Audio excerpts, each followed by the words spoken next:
madaxweynaha dowladda Jubbaland mudane Axmed Maxamed Islaam ayaa maanta garoonka diyaaradaha magaalada Kismaayo ku qaabilay safiir ku-xigeenka safaaradda dowladda Mareykanka ee Soomaaliya ahna kusimaha safiirka iyo mas'uuliyiin kale oo qayb ka ahaa safarkiisa.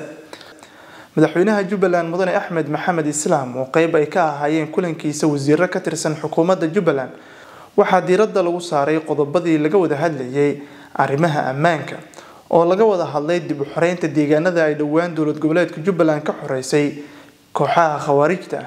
sidoo kale waxaa kulanka looga hadlay xasilinta deegaanadaas. waxaa kulanka inta uu socday sidoo kale laga wada hadlay arrimaha gargaarka iyadoo la isku soo qaaday in dowlad goboleedka Jubbaland iyo dowladda Mareykanka ay iska kaashadaan sidii loo caawin lahaa dadka ay saameeyeen abaaraha, fatahaadaha iyo sidoo kale gaarsiinta adeegyada horumarineed deegaanada ay dowlad goboleedka Jubbaland ka xoreysay kooxaha argagixisadahi.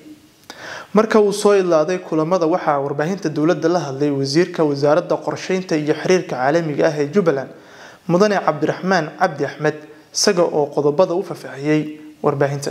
bismillaahir rahmaanir rahiim. maanta ay taariikhdu tahay 13 bisha 4 2023 waxaana soo gaaray wafdi ballaaran ee ka socday dowladda Mareykanka oo hogaaminayay safiir ku-xigeenka ahna kusimaha safiirka Mr. Timothy.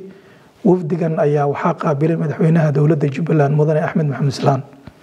qodobada ugu muhiimsan ee wafdiga iyo madaxweynuhu ay ka wada hadleen waxaa ka mid ah kow dardargelinta la dagaalanka argagixisada ayadoon ognahay dowladda Jubbaland inay waday dadaalo fara badan iyo dardargelin lagula dagaalayo laguna sifeynayo deegaanadeeda looga sifeynayo argagixisada. bilooyinkii la soo dhaafay ayaa waxaa laga gaaray guulal waaweyn ee la taaban karo. Jubbaland ay xoreysay deegaano istiraatiiji ah ayaguna ay ku dhuumaaleysan jireen laguna dhibaateynay dadka shacabka iyo dowladnimadaba. ayadoo taa laga duulayo ayuu madaxweynuhu maanta wuxuu soo bandhigay guulihii ay Jubbaland ka gaartay la dagaalanka argagixisada iyo qorshooyinka hortabinta u leh iyo dib u xoreynta deegaanada hadda noo qorshaysan sidaan u xoreyn lahayn. madaxweynuhu wuxuu intaas ku daray ka go'naanshaha dowladda Jubbaland sida ay uga go'an tahay inay ka sifayso deegaanadeeda argagixisada aanay naga go'an tahay annagoo raacayno qorshaha madaxweynaha qaranka ee Soomaaliya ee ah in lala dagaalo argagixisada Soomaaliyana laga sifeeyo.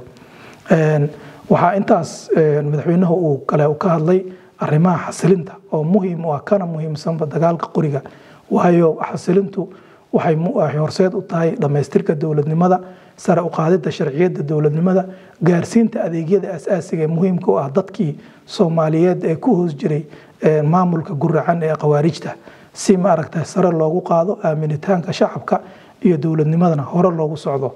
marka waxaa madaxweynuhu soo bandhigay qorshaha dowladda Jubbaland ay ka leedahay xasilinta deegaanada hadda la xoreeyay iyo kuwa la xoreyn doonaba oo aad muhiim u ah. qodobka kale ee madaxweynuhu diiradda saaray waxa way dardargelinta arrimaha gargaarka iyo u helidda xal horumarineed ayadoon ognahay inay xasaradu bateen dagaaladana ay sii badan doonaan la dagaalanka argagixisadu ayadoo taa laga ambaqaadayo. marka wuxuu madaxweynuhu diiradda saaray in Mareykanka ay naga caawiyaan ama aan iska kaashano dardargelinta adeegyada gargaarka ayadoo taas uu madaxweynuhu aad ugu taakiidiyay in mar walba aan lagu jiri karin abaaro soo noqda iyo fatahaadaha iyo oo saameyn ku leh togan iyo mid dadbanba nolosha bulshada in xal waara loo helo oo dadkaas dib dejin loogu sameeyo, guryo loo sameeyo, beerahoodii lagu howlgeliyo, xoolahoodii iyo arrimaha horumarineed lagala shaqeeyo. waana qorshaha u yaala dowladda Jubbaland.